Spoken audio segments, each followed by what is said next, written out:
de Hikvision, dans lequel on va vous présenter aujourd'hui des solutions au niveau du clientèle logistique, dans la monde logistique. Moi, je suis Björn Anspek, donc du Hikvision Belgique. J'ai ici mon collègue Manuel Lambrechts qui est joignable au chat, qui va essayer à vous répondre les questions. Pour commencer, on va encore une fois vous demander, quand vous posez des questions dans le chat, parce que le questions et answers ne fonctionne pas pour eux actuellement, vouliez-vous adresser les questions dans all panelists et attendees, donc faire tout le monde. Comme ça, tout le monde sait voir les questions et aussi les réponses. C'est un peu plus facile, c'est plutôt pour éviter qu'on doit répondre plusieurs fois sur la même question. Si vous avez des questions, n'hésitez pas à les poser dans le chat ou soit vers info.bnl@hikvision.com si les questions sont un peu plus compliquées ou plus grandes à poser. Bienvenue à tout le monde. On va commencer avec une petite introduction pour quelle solution que Hikvision a le moyen de vous offrir. On est dans le monde de logistique sur lequel on a deux parties. On a la sécurité et on a la logistique. Dans ces deux genres-là, on peut être votre partenaire de solution. Tout le monde qui est un peu au courant du fonctionnement des centres logistiques sait bien qu'il y a, par exemple, plusieurs endroits. Donc, il y a la salle de contrôle, il y a l'entrepôt, effectivement, une périmétrie du terrain qu'il faut être protectionné. Les clients veulent bien avoir une solution de suivi des colis, ce qui est intéressant pour les clients aussi, donc le suivi des colis. Effectivement, l'accès et la sortie des véhicules et des personnes soient bien documentés aussi, surtout dans le cas quand votre transporteur fait aussi le certificat TAPA pour faire les transports du paquet sur les avions, pour vers les États-Unis. Il faut être agréé à TAPA. La surveillance du terrain, ce qui est intéressant de savoir quelle porte est encore libre, quelles sont utilisées, est-ce que le passage des véhicules passe bien et tout ça.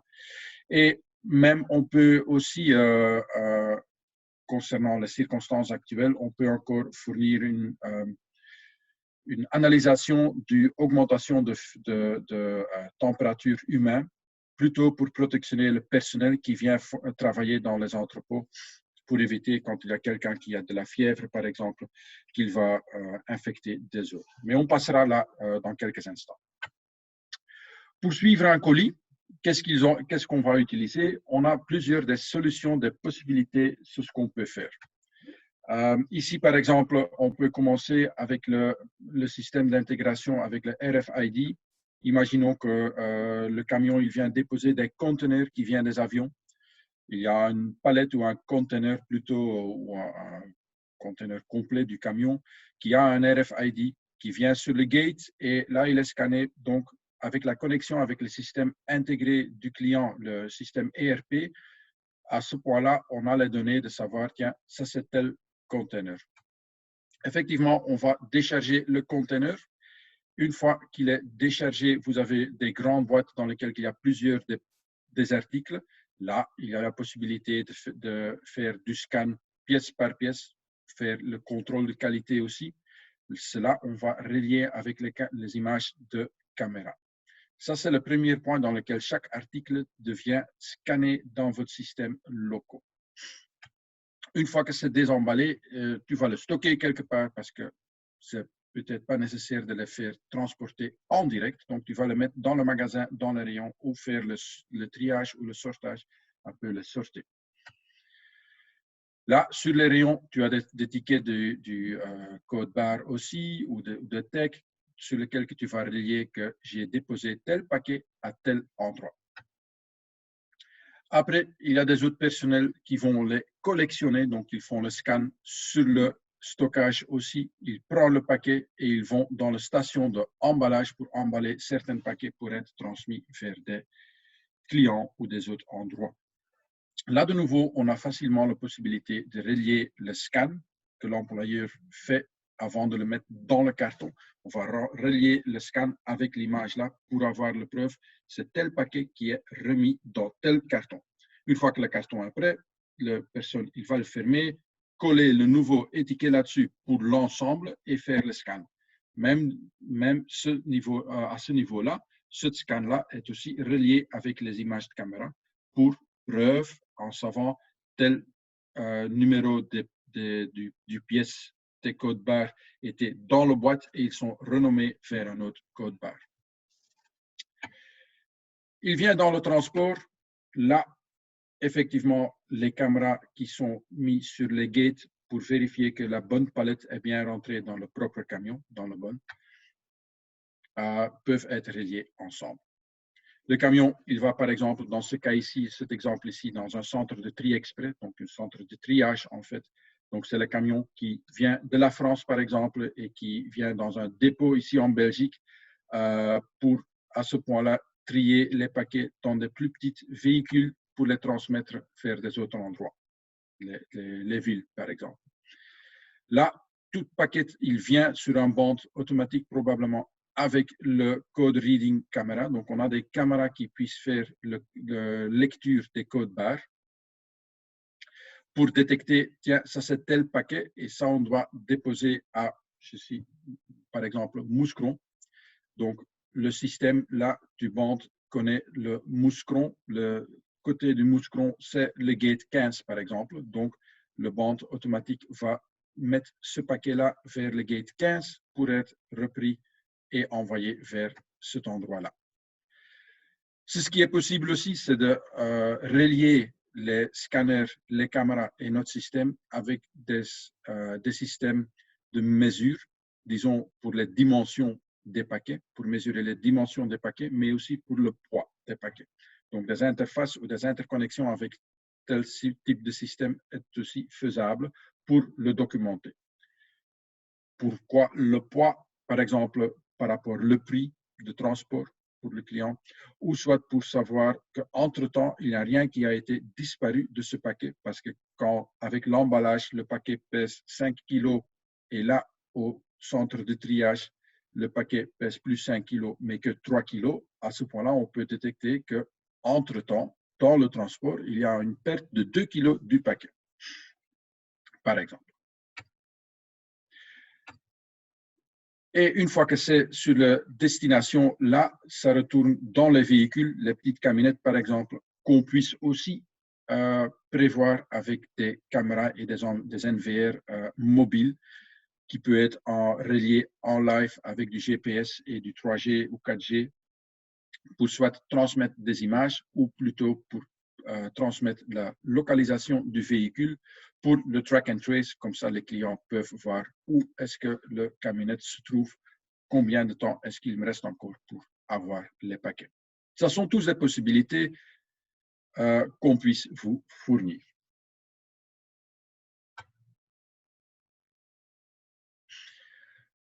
Récupération de preuves vidéo, effectivement, comme qu'on va relier tous ensemble dans les NVR, on va aussi utiliser le logiciel X-Central qui va être connecté avec toutes les autres choses. Et c'est dans le X-Central qu'on va faire la recherche au niveau du code barre. Donc, on va faire une recherche vraiment sur un code barre et le système va nous proposer ou va nous donner toutes les vidéos, les séquences vidéo qui ont été reliées avec tel code barre. Donc, soit ça c'est avec le RFID ou soit avec des codes barres, ça dépend un peu comment l'intégration est faite. La plupart des possibilités, on a aussi le moyen de chercher dans le système ERP pour retrouver quand un certain paquet se trouve dans des codes barres qui ont un ensemble de plusieurs paquets. Donc, imaginons une grande boîte avec le code 1, 2, 3 qui contient, par exemple, 10 autres codes barres. Dans ce cas-là, il faut effectivement avoir les données de la système ERP du client pour savoir dans quel paquet est-ce que ça se trouve. Ici, un exemple de visualisation pour la plateforme X-Central. Donc, ce qui est dans le réseau, effectivement, soit local, soit WAN, les deux sont possibles. On peut interconnecter avec des systèmes RFID, aussi de tiers part. Le UEB, c'est un système de localisation, de positionnement. Donc, ça, c'est utilisable pour quand tu as des scanners mobiles pour déterminer quand un chauffeur de clerc, par exemple, va faire un scan dans le magasin, dans un certain rayon, pour savoir à quel endroit est-ce qu'il se trouve, pour savoir, tiens, quand il est dans tel endroit, je dois le relier avec la caméra X, parce que ça, c'est l'endroit de ce caméra-là.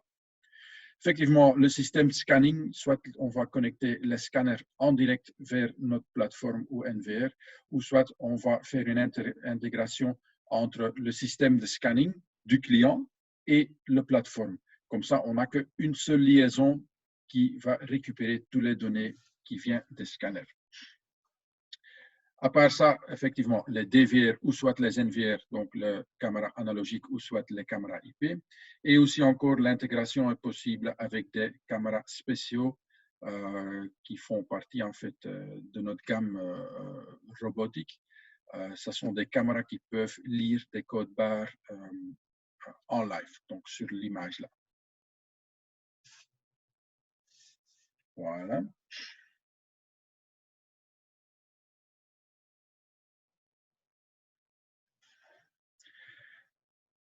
Effectivement, dans la chambre de contrôle ou le dispatching, on va un peu essayer de récupérer toutes les données. Donc, de chaque centre, on a le moyen soit sur le SDK ou soit le ISUP. Le ISUP, c'est plutôt pour des adresses dynamiques. C'est un petit système supplémentaire qu'on a. On va récupérer toutes les données vers une base de données centralisée. Et là, on peut facilement faire une recherche sur un code barre. Donc, on va taper le numéro du paquet qu'on va chercher et le temps dans lequel on veut le chercher, parce que ce sont les deux données que l'opérateur devrait avoir au minimum. Quand on fait cette recherche-là, on va recevoir tous les clips vidéo qui ont été reliés avec cette code-là. L'opérateur puisse visualiser les vidéos et afficher sur le plan, voir aussi les vidéos sur le plan. Comme ça, il a facilement le moyen de voir, tiens, à quel endroit est-ce que j'ai eu la dernière scan de tel paquet, et puis manuellement, il puisse suivre le paquet pour voir qu'est-ce qui a été passé. Est-ce que c'est peut-être tombé du band ou est-ce que c'est pris par un opérateur et mis dans la mauvaise camionnette ou sur une mauvaise palette ou quoi qu'est-ce. Donc, ça facilite. Ça, c'est pour faciliter la recherche. Ça, c'était tout ce qui est intérieur du magasin et relié avec les codes barres pour le suivi des paquets. Effectivement, les endroits logistiques normaux ou soit sensibles ont aussi besoin de protection périmétrie. Dans la protection périmétrie, on a plusieurs endroits de possibilités. On va vous indiquer quelques-unes. Donc, on a par exemple le positionnement des radars ici. Un radar, c'est sur une zone de fréquence qu'on va détecter à l'extérieur. Le bénéfice d'un radar, c'est qu'il peut monitorer une grande surface, en tout cas. Donc, tu le mets sur le bâtiment et il a un angle de nouveau modèle de 120 degrés et une distance de 120 mètres, ou soit 100 degrés d'ouverture et 60 mètres de distance, dans lequel on peut créer des zones de pré-alerte et des alertes. Et le radar, il puisse communiquer en direct avec au maximum 4 caméras PTZ pour les piloter, pour les faire suivre les objets qui sont détectés. Ça, c'est une des possibilités. Le bénéfice d'un radar, c'est qu'on n'a pas de souci pendant la nuit ou pendant la journée. Beaucoup de soleil ou rien de soleil, pas de souci. Quand il y a beaucoup de pluie, de neige, de brouillard, même tempête de sable, toutes ces choses-là ne vont pas influencer la possibilité de détection avec un radar. À côté des radars pour la périmétrie, effectivement, des beams infrarouges actifs sont aussi encore dans notre gamme.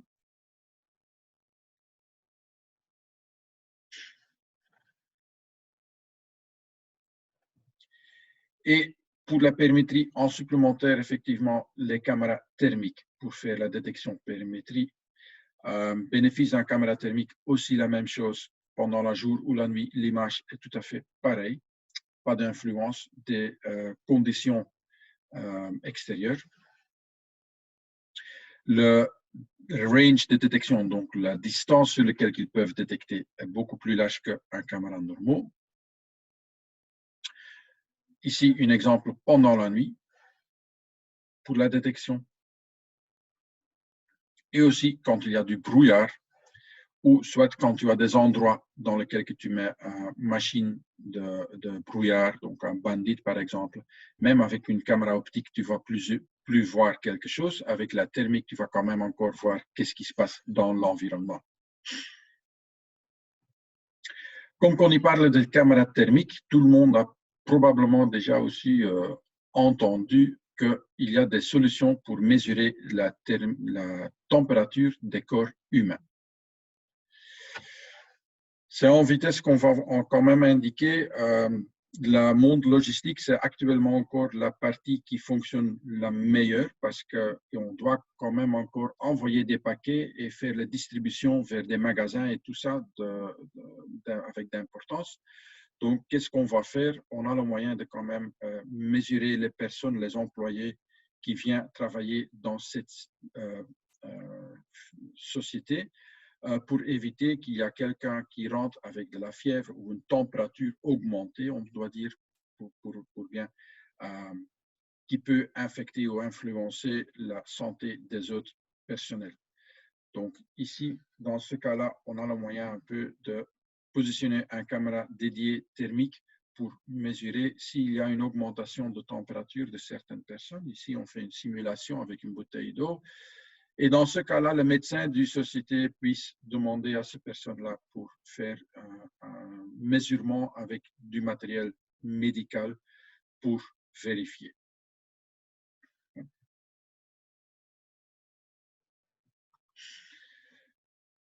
Effectivement, l'endroit du entrepôt, c'est quand même tellement large. Il y a beaucoup de pièces de matériel qui sont stockées partout. Qu'est-ce qu'on a là? La surveillance de la nuit, la détection incendie, c'est une possibilité, la surveillance panoramique. Une des possibilités qu'on puisse avoir, c'est un caméra passif infrarouge. Je ne sais pas si quelqu'un connaît le principe, mais c'est un caméra qui a la possibilité, qui a un détecteur infrarouge intégré dedans, qui va faire une détection et même la possibilité d'avoir une flash pour faire sortir la personne involue. Donc ça, c'est une possibilité de type de capturation, de détection. Dans les grands halls, tu sais mettre plusieurs et beaucoup de caméras, mais après un certain moment, tu as tellement beaucoup d'angles de vue et tellement beaucoup de caméras que tu perds un peu la vue générale de ce qui se passe sur le site ou dans l'entrepôt. Dans ce cas-là, on pourra vous conseiller plutôt d'utiliser des caméras panoramiques, donc les fish-eye, qui ont une vue de 360 degrés en général, même avec 12 millions de pixels. Dans les halls, tu as le bénéfice du hauteur, donc le plus haut que tu mets la caméra, le plus grande la vue générale devient. Effectivement, avec les rayons, tu vas la limiter un tout petit peu. Mais le bénéfice, c'est qu'avec les caméras panoramiques, tu n'as pas besoin de tellement beaucoup de caméras pour suivre juste un paquet qui est transporté avec un Clark ou qui est déplacé d'une palette vers une autre palette.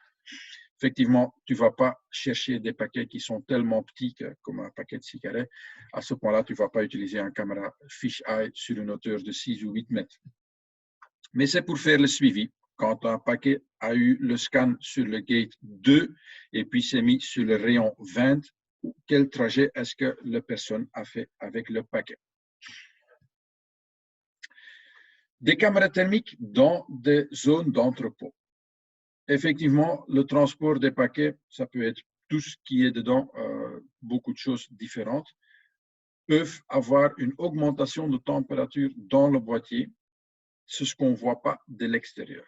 Par contre, un caméra thermique peut le détecter et peuvent vous avertir en disant, tiens, je détecte une augmentation de température dans tel endroit. Qu'est-ce qui se passe quand il y a une augmentation de température dans un boîte? Il faut d'abord attendre que ça fume. Pour avoir de la fume, il faut avoir une flamme. Oui. Le détecteur d'incendie qui est dans le hall, il va détecter celui-là, mais il est positionné sur une distance de plusieurs mètres à hauteur, probablement. Donc, en tout cas, tu vas avoir de la feu avant d'être averti. Avec les caméras thermiques, comme qu'on peut déjà détecter une augmentation de température, disons jusqu'à 50 degrés, dans lequel tu dis, écoute, on transporte du papier, ça n'a pas 50 degrés. À ce point-là, préventivement, on peut déjà vous signaler que probablement il y a un souci dans cet endroit-là. Donc, ça ne va pas éviter d'avoir du feu, mais ça va quand même te donner un préalarme. On a aussi une gamme qui s'appelle ColorVue. Ce sont des caméras qui ont le moyen de vous donner une vue en couleur 24/7. Donc, à gauche, vous voyez un peu la vue d'un caméra conventionnel avec une luminance infrarouge qui retombe en noir et blanc. Et à droite, vous voyez un caméra ColorVue qui n'a pas la luminance infrarouge, mais qui utilise la petite luminance qui est quand même disponible dans la zone pour rester en couleur. Un peu mieux expliqué ici, c'est dans le vidéo qu'on va vous montrer.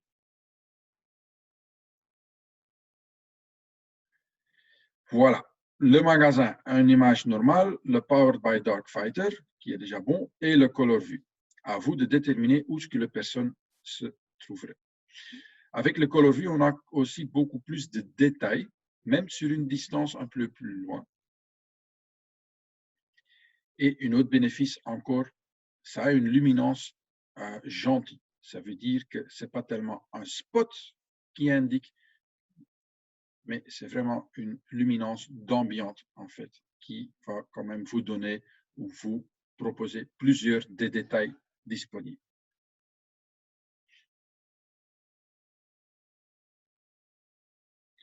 Là, on est passé un peu sur les points à l'intérieur avec des possibilités qu'on puisse faire. Effectivement, à l'extérieur, une détection ou soit une documentation de chaque véhicule qui vient et qui sort le site, c'est tellement important aussi. C'est ce qu'on peut faire avec du ANPR, donc le plaque de matriculation, et même contrôle avec des barrières. On peut faire la recherche sur les plaques de matriculation. Tu peux créer des listes de véhicules qui peuvent quand même entrer sans problème ou des véhicules qui sont refusés à rentrer parce qu'ils doivent sortir et venir remplir des documents ou suivre un petit cours de sécurité ou quoi qu'est-ce. Pour autre niveau de sécurité, on a la gestion des véhicules l'en dessous du véhicule. Donc ici, on a le système intégré dans la route sur lequel que le véhicule doit passer au-dessus et on va faire un scanning de l'en dessous des véhicules. Dans certains endroits, ça c'est une solution tellement utilisable, donc dans le port ou les douanes, pour les contrôles, plutôt pour vérifier s'il n'y a rien qui a été caché en dessous des véhicules, des personnes ou des paquets qui ne sont pas nécessaires à être là. Tout ça, on a aussi le moyen de relier avec des plaques de matriculation. Je vous donne encore un petit exemple de vidéo. J'essaie à vous expliquer en même temps qu'est-ce qui se passe. Donc ici, on a le scanner intégré dans la route, ou soit on a une solution mobile qu'on va utiliser temporairement, qui se voit comme ça. Ça, c'est fixé, donc ça, c'est vraiment dans le béton ou dans l'asphalte intégré, positionnement fixe, avec une boucle de détection. Le véhicule vient, on va lire la plaque de matriculation, ouvrir la barrière, et puis le véhicule va passer au-dessus du scanner. Il y a une luminance qui va être activée pour avoir une belle image. Et là, on va voir. On a le moyen de relier les images avec une image précédente du même plaque de matriculation pour vérifier si c'est quand même encore le même véhicule. Ici, un exemple comment tu as le système portable à mettre. Tellement facile. J'ai fait des essais. On a le moyen de l'installer dans un délai de 7 minutes.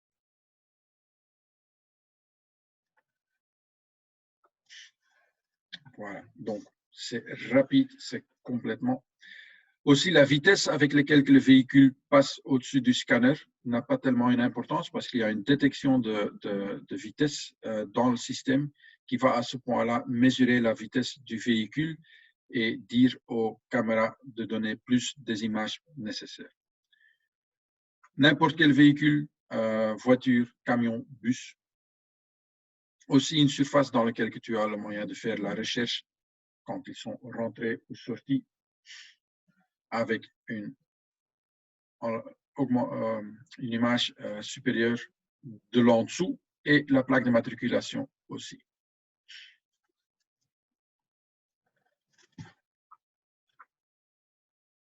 Donc, ça sont des choses qu'on puisse utiliser pour faire un scan pour les véhicules qui vont rentrer le site ou bien sortir le site.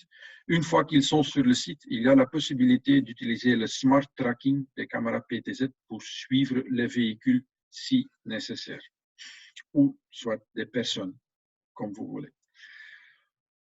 On a le suivi conventionnel et on a un suivi intelligent. Donc maintenant, on a une nouvelle forme de auto-tracking, le 3.0.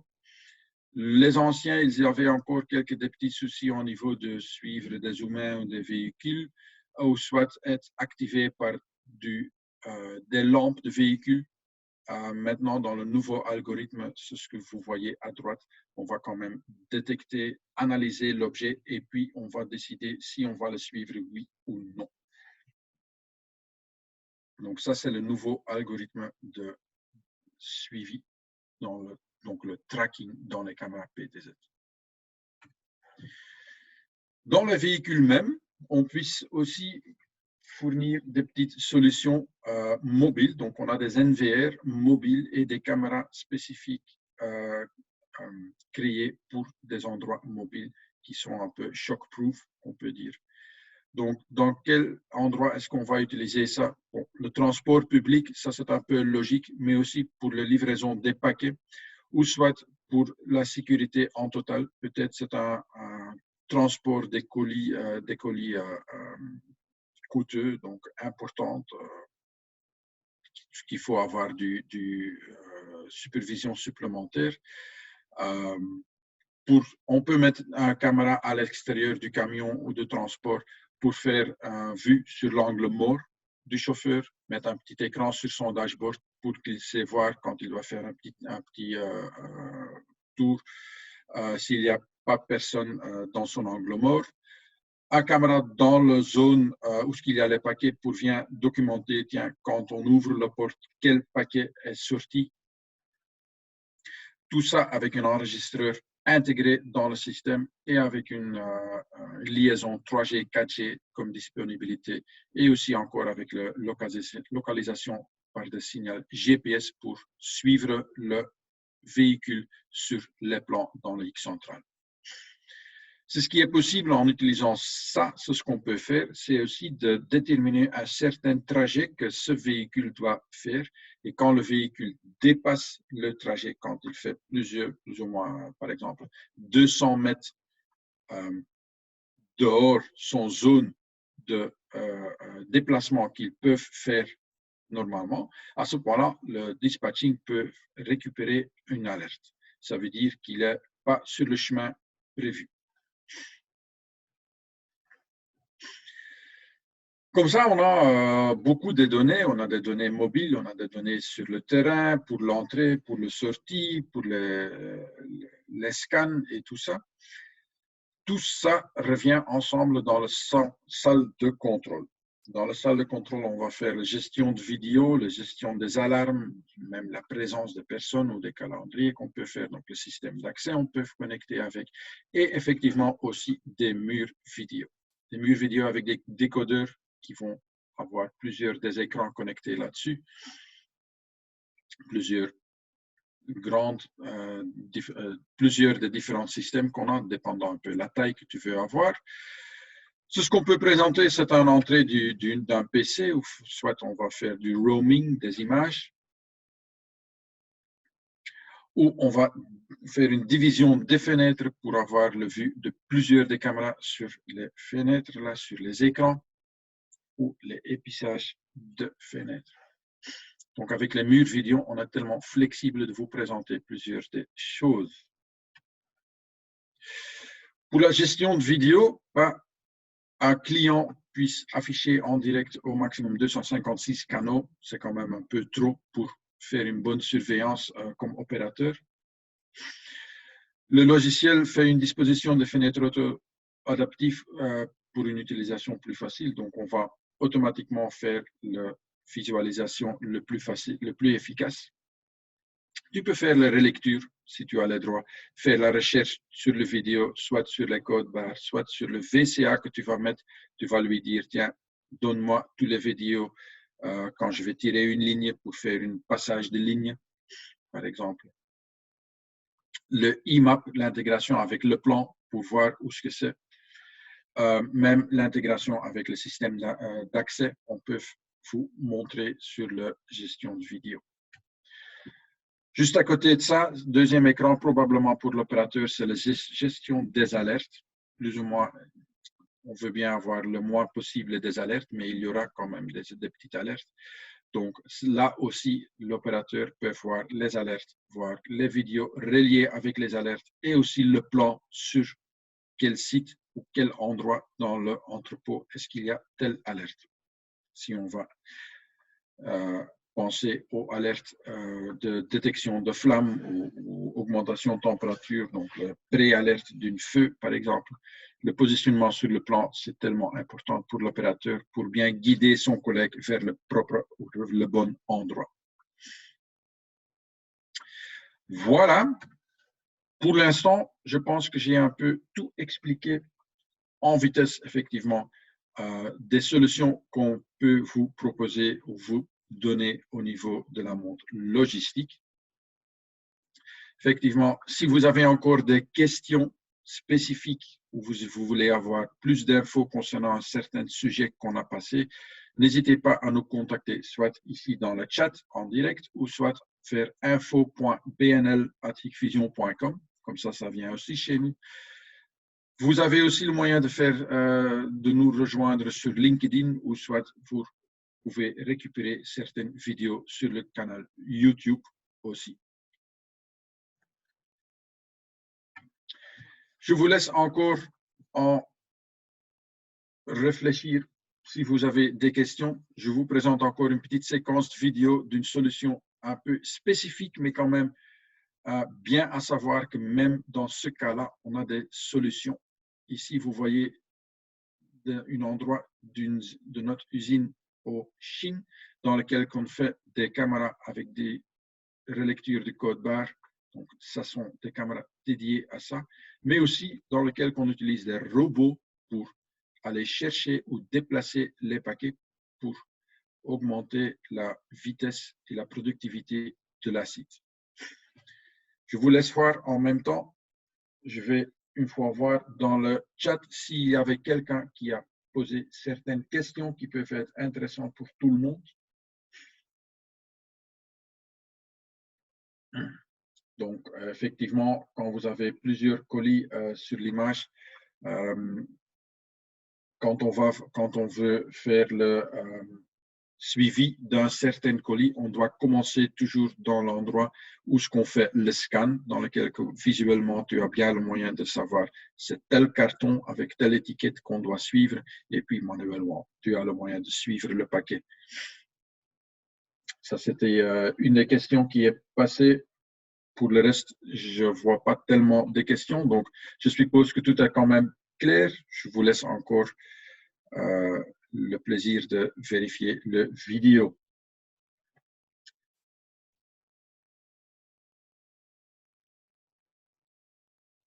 Ça, c'est un peu une vue générale des usines dans lesquelles on fait la construction de notre matériel. Là aussi, vous voyez l'utilisation des codes barres pour le scanning. Et ici, le robot, il vient chercher et déposer le propre matériel vers tous les endroits où ils sont nécessaires.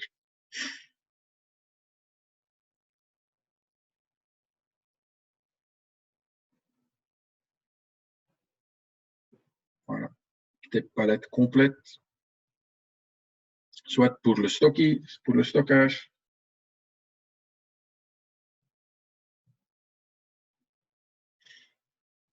Voilà. Je vois encore une question. Le Color View est en couleur dans le noir complet. Dans le noir complet, à ce point-là, probablement, tu dois activer son luminance intégrée. Donc, il a une petite luminance intégrée dans la caméra.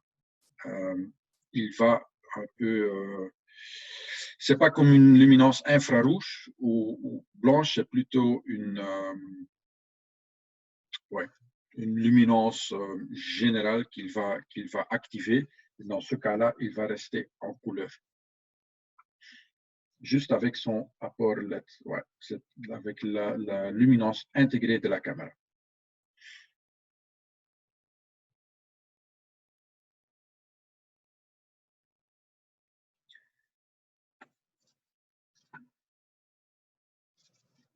Voilà, donc vous voyez ici sur le vidéo bien plusieurs différents modèles ou systèmes de robots qu'on a comme disponibilité. Avec ce modèle, avec les... ouais.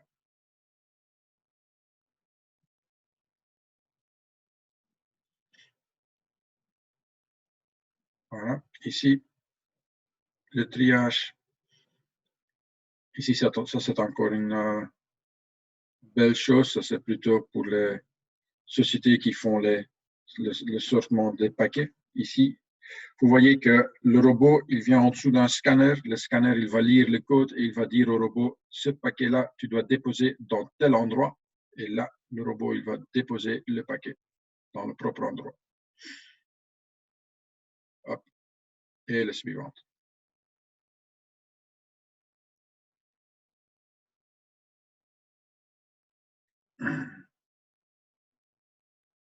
Effectivement, une installation comme que vous voyez là maintenant, ce n'est pas fait sur quelques petites heures de configuration. Il y a plus ou moins un peu plus de temps nécessaire pour créer quelque chose de ça. Ici, un exemple d'un système pour assistance dans le parking. C'est intégré parce que ça fait aussi partie du solution du département robotique chez nous. Ici, on va utiliser un robot pour déplacer une plateforme sur laquelle on puisse positionner les véhicules et c'est le robot qui va faire le parking du voiture. Le bénéfice, tu n'as pas de gens qui doivent se balader entre les véhicules, donc des endommages ne sont pas possibles à être faits. Des vols dans les véhicules, pas possible parce qu'il n'y a pas de monde qui se balade là. Et tu as le moyen de positionner l'une véhicule après une autre parce que quand tu as plusieurs des robots, ils peuvent interchanger la position des véhicules par rapport à celle qu'ils doivent mettre sur le sortie pour les clients qui vont les récupérer.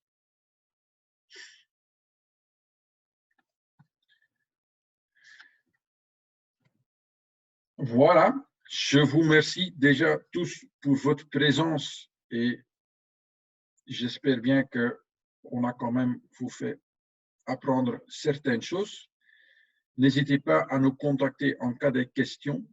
La présentation va venir à votre disponibilité. Donc, on va envoyer un mailing vers tout le monde qui était ici pour télécharger la présentation que vous avez actuellement vue ici.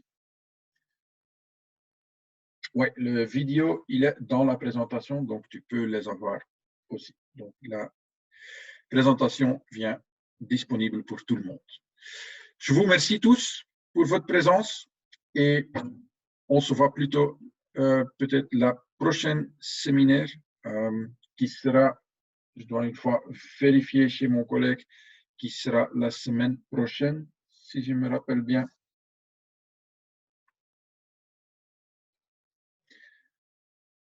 Le 27 du 4, effectivement. Je vous souhaite encore tous une très bonne journée et soyez prudents et restez dans une bonne santé. Merci à tous.